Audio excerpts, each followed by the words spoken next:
سلام خیلی ولکام به چنل لذت خیاطی. مقدمجو هستم. این بار میخوایم در مورد فضای مجازی در حوزه خیاطی صحبت بکنیم. بریم ببینیم چی برای گفتن داریم براتون.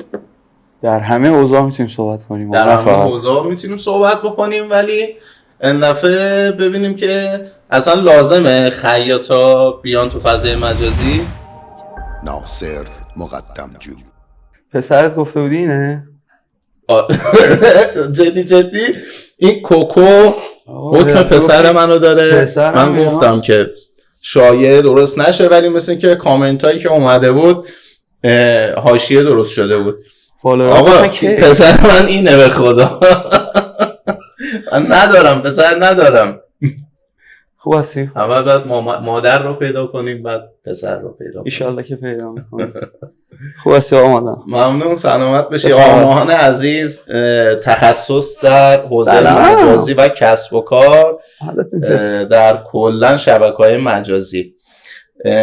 خب یاد طولایی داری تو این قضیه و با تمام الگوریتم ها و بایدها و نبایدها و تمام استراتژی ها و سناریو نویسی و حتی همه اینا آشنایی. همون استراتژی ها مهمه. استراتژی خیلی مهمه. آره. خیلی از خیاطا تو حوزه کاری ما میگن که ما فروش آنلاین نمیخوایم داشته باشیم، پس لازم نیست بیایم تو فضای مجازی فعالیت بکنیم. موافقی با این حرفشون؟ میدونی یه گنجیه که اینا ازش بیخبرن دیگه، مثل گنج میمونه فضای مجازی و هر چقدر دست بندازی همونقدر از اون گنج میتونی برداری و نمیدونن اینو. من به نظرت مشکلشون کلا، شما میدونم کلاس 10 راجع به این قضیه است، خیلی ها میان استفاده میکنن ولی نتیجه نمیگیرن. به نظرت مشکل از کجاست؟ چرا نتیجه نمیگیرن؟ من فکر میکنم چون یک، جدی نمیگیرن قضیه رو. خب دو، کار رو نصفه انجام میدن. من اینو خیلی دارم میبینم. یعنی اولش شروع حسینی میگیرتشون و میان و پیج میزنن و نمیدونم چنل درست میکنن و بعد یه دوتا محتوا میگیرن، بعد انتظار دارم با همون دوتا ویدیو یا محتوای 4 تا دونه عکس لباس به نتیجه برسن، بعد میبینن تو یه هفته هیچ خبری نشد ول میکنن. کلا فضای مجازی صبور بودن نیاز داره، ولی به نظر من یه اتفاق بعدی که واسه همه افتاده اینه که دوست دارن لقمه شده همه چی بدی بهشون. یعنی فکر میکنم من آموزشی گرفتم، هر چی که توش گفتی و انجام بدم تمومه. خب یه ذره خودشون نمیان تلاش کنن یه چیز دیگه بیارن و بهترش کنن قضیه. نوآوری منظورت؟ آره، نوآوری که اصلا ندارن خیلیا، و اینکه میدونی یه کار روتینی رو انجام میدن. شما تو آموزش میگی بیاد اینطوری پست بذار، اونا فقط همونطوری پست میزنن دیگه، هیچ کار دیگه نمیکنن. والا چیزی که من میبینم همونم نمیذارن. اگه همون انجام بدن که بازم یه نتیجه حاصل میشه. این بعد دیگه بعد اصلا صبورم نیستن، یه ما کار میکنن میبینن اتفاق خاصی نیفتاده میکشن عقب، میگن به درد ما نمیخوره. در حالی که فضای مجازی، یعنی شما الان چند تا فالوور داری تو اینستاگرام؟ من 120 تا.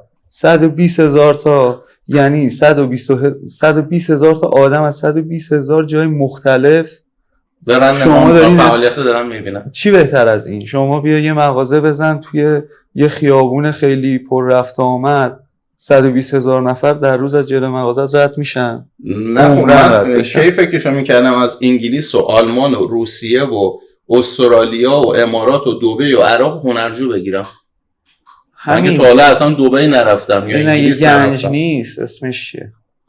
گنج دیگه. چه توصیه‌ای میکنی به اینجور آدما؟ اونایی که میخوام ببین الان یه مشکلی که الان وجود داره، اکثر حالا چه خیاط‌ها، آشپزها، آرایشگرها، مکانیک‌ها، خب فقط دارن یه کاری رو انجام میدن. یعنی مثلا خیاط فقط داره لباس میدوزه، مکانیک فقط داره مکانیکی میکنه. خب پول قلمبو خوبی در نمیاره، جوری که بتونه مثلا 5 سال کار کنه دیگه راحت بره بشینه یه گوشه و به قول معروف خودشو باد بزنه. خب به اون درجه درآمدی نمیرسن، دارن تو اون حوزه کاری خودشونو پیر میکنن. چه توصیه‌ای برای اینا داری؟ یکم از قدرت تخیلتون استفاده کنید. شما باید اول اینو تو ذهنتون داشته باشید من میتونم اینقدر درآمد بالا داشته باشم که تلاش کنید بهش برسید. اون قدرت تخیل رو ندارید. خب یعنی باورهاشون رو منظورته؟ آره، یعنی شما اصلا تو مخیلتون نمیگنجه که بابا من میتونم یه روز 100 میلیون تومان پول در بیارم. اینو نمیتونید اصلا تو مخیلتون نمیگنجه بعضی وقتا. و اگه بهش فکر کنید تلاش میکنید میرسید. من ایمان دارم به این که میشه بهش رسید. من میدونم میشه بهش رسید. یعنی اصلا نیازی نیست. آره من میدونم اینو و شما هم بدونید. تلاش کنید، 6 ماه تلاش کنید، 1 سال تلاش کنید، بهش میرسید. من فکر میکنم یه حلقه گم شده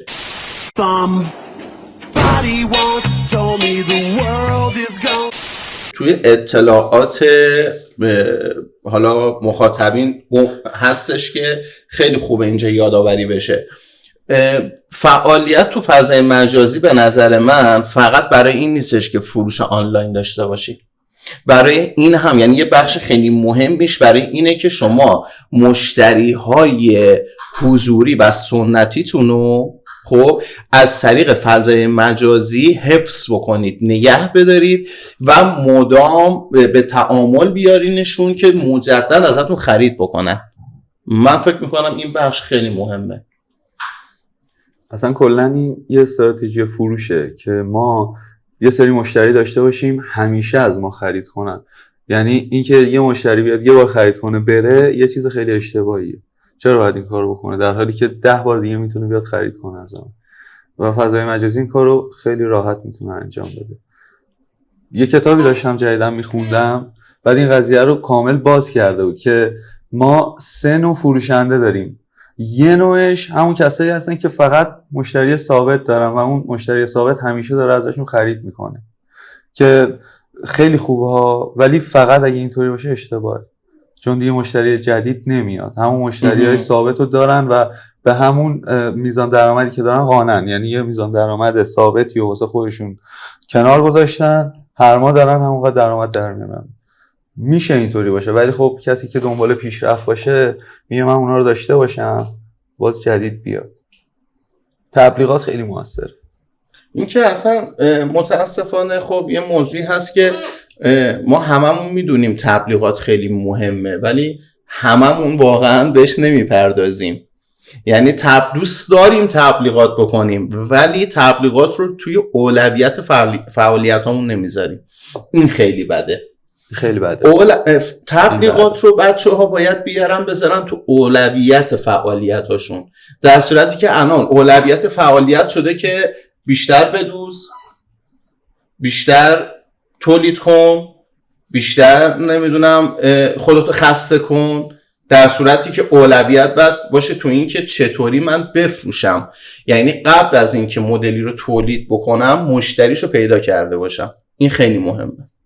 بعد یه چیز دیگه این که تبلیغات، اسم تبلیغات میاد خیلی ها فکر میکنم بابا من 30-40 میلیون هزینه کنم یه تبلیغات داشته باشم، در حالی که بابا 100,000 تومان هم شما میتونی تبلیغات کنی. چه بسا 100,000 تومان شما تبلیغات میکنی 1 میلیون بازدید میخوره. اون 100,000 تومان هزینه نیست دیگه. نه، سرمایه گذاریه. کلا واسه پیشرفت کردن هر هزینه‌ای که میکنید اسمش سرمایه گذاریه، اسمش هزینه نمیتونه باشه. حالا پولی که یه خیاطی که داره تو خونه کار میکنه خب قطعا رویای اینو داره که از خونه بیاد بیرون مزون بزنه دیگه. خب آقا منم میخوام مجموعه‌مو داشته باشم. من خیلی حرفا رو میشنوم، مجموعه داشته باشم، مزون بزنم، مشهور بشم، معروف بشم. خب ولی کسی که داره تو خونه کار میکنه و یه همچین رویایی داره چطوری میتونه به اون رویاش برسه یا به اون هدفش برسه؟ باید وارد تبلیغات بشه دیگه. اگه تبلیغات نکنه و خودشو معرفی نکنه به بازار، مشتری پیدا نکنه، به نظرتون میتونه از خونه بیاد بیرون مزون بزنه؟ کی میخواد پیداش کنه؟ ولی خب خیلی ها میگم آیه مقدم ما مثلا داریم تو خونه کار میکنیم، لازمه بریم تبلیغات بکنیم، پیج بزنیم اصلا، یا چنل داشته باشیم یا سایت بزنیم؟ قضیه هم تخیل است دیگه. یه درآمدی دارن، درآمدی زیاد خیلی زیادی هم نیست ولی قانعم به همون. یعنی اصلا نمیفهمم اینو، چرا باید قانع باشی به یه درآمدی که احساس میکنم خیلیاشون قانع نیستن، میترسن وارد این فضای بشن. نمیدونم برای شما اینطوریه یا نه، قانعید یا میترسید محیط کارتون عوض بکنید؟ ترس از چی مثلا؟ بازارشون رو بزرگ کنن. یه دونه از مشتری های من که کار فروش آنلاین انجام میداد، بهش گفتم یه تبلیغات بکنی، تبلیغات میترکونه یه دفعه 10 برابر میکنه فالووراتو. بعد میگفت من این کارو کنم اون موقع نیرو ندارم بخوام مثلا 10,000 تا فروش رو انجام بدم. به نظرت مثلا این داستانش چیه؟ یه ذره راجع به این صحبت کن که آقا من مثلا 1000 تا فالوور دارم، 100 تا محصول در ماه میفروشم، یه دفعه فالوورام یه شبه بشه 10,000 تا، من یه دونه نیروکارم بیشتر ندارم. خب بعد یه دفعه 10,000 تا محصول بخوام بفروشم چجوری هندلش کنم اینو؟ خب این لازمش اینه که خب اولندش که آموزش حرف اول رو میزنه. ما برای هر پروسه‌ای که بخوایم انجام بدیم باید یک مهارتی رو کسب بکنیم. درست شد؟ مهارت تیم سازی و مجموعه درست کردن یکی از مهارت‌هایی که ما باید یاد بگیریم، چه بخوایم به صورت سنتی کارمون رو گسترش بدیم، چه بخوایم تو فضای مجازی کارمون رو گسترش بدیم. من نمیدونم حالا فالوورها بیننده ها میدونن یا نه، ولی من کلا یکی از کارمندای دفتر شما، دفتر آقای مقدم، قربونت برم، یه بحثی شما داری تو کلاس 10 هم هست، تو اینستاگرام هم گذاشتیم، راز خیاطای پولدار. اونجا این قضیه رو خیلی قشنگ بازش کردی که چه اتفاقی میفته. جدیدن هم اون 5 قسمت چرخه کسب و کارم تو یوتیوب توی تکمیل کننده راز خیاطای پولدار، یعنی یه نگاه به همون بندازن خیلی چیزا دستشون میاد. اینکه نباید ترسید از اینکه با مجموعه بزرگی داره میشه، واقعا چیز ترسناکه، این چیز خوشحال کننده ایه که من مجموعه‌ام داره بزرگ میشه. حالا لینکش این بالا هستش، خب دقت کنید، میتونید اینجا برید و نگاه بکنید، رایگان هم هست ولی یه دنیا ارزش داره، حتما بهش برسید.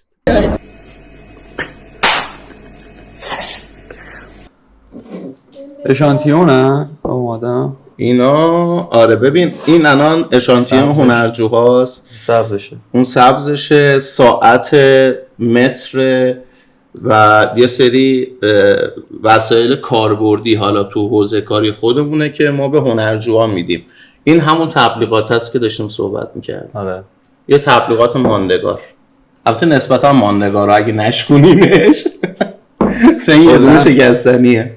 کلا همه جذابیتش به همین چیزا. اینا رو یاد میدی تو کلاس؟ اینا تو کلاس، آره تو کلاس هفتمون هم هست که اصلا چطوری من خیاط تو ذهن مشتریم بمونم که مشتری یادش نره که من هستم، یه موقع از سر فراموشی نره پیش رقیب من، مدام بیاد پیش من و من پول بگیرم ازش ولی به سود برسونم.